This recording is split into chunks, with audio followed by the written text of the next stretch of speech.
My God. Shout out dyan sa lahat ng mga OFWs, particular Middle East.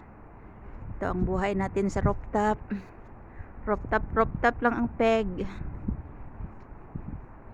Napaka boring na buhay. Kaganda ng mga tanawin. Napaka boring naman ng buhay. Walang kasiyahan.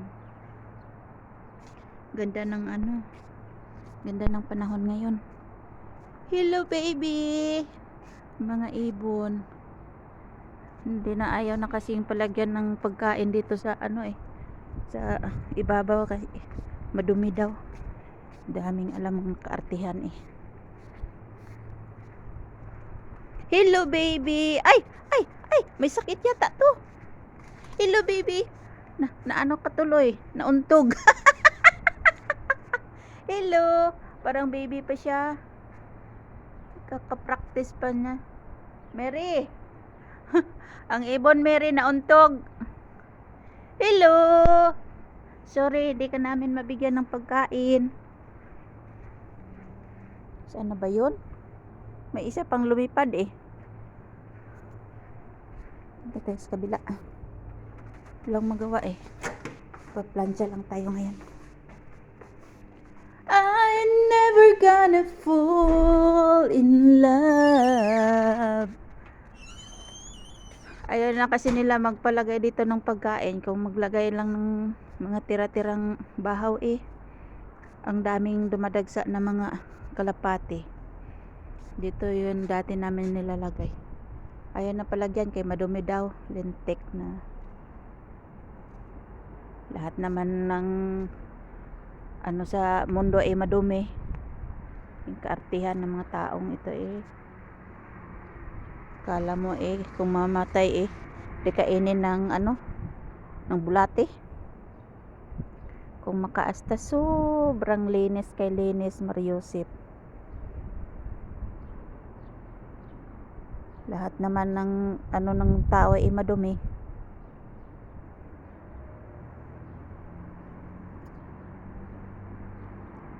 Sa tingin ko sa mga taong dito eh, pakiramdam nila pag namatay sila eh hindi sila kakainin ng ng uod. Kung makaasta na pakalinis. Tingin pa nila sa atin eh parang mikrobyo. Di naman nabubuhay ang human being na walang mikrobyo sa katawan. Mapapaano ka talaga eh. Makapagsalita ka talaga ng di maganda. Ayun, ang daming ibon. Ayun siya, mag-isa lang siya. Doon banda ang dami. Kasi noon naglalagay kami dito ng mga tira-tirang pagkain. Dami dito. May mga videos nga ako noon eh. Mainit ang araw. May sikat ng araw pero malamig ang simoy ng hangin. Ito tinatawag ng ibang amo dito na 50-50. 50% ang lamig, 50% ang init.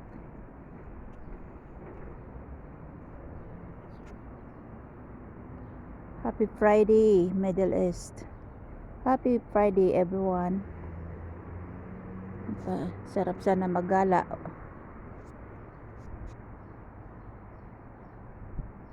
Ayun, ang daming ibon doon sa kabilang building. Hello guys. Shout out. Hello.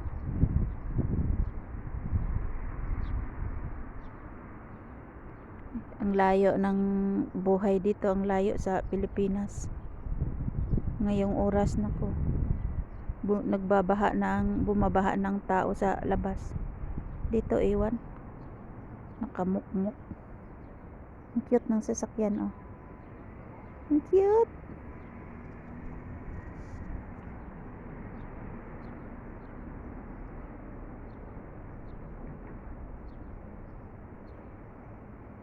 Kasi weekend ngayon kaya boring. Kahit nga naman araw ng pasukan parang napaka kasi maliit lang kasi yung konti lang yung population nila. Nasa 7 million lang yata.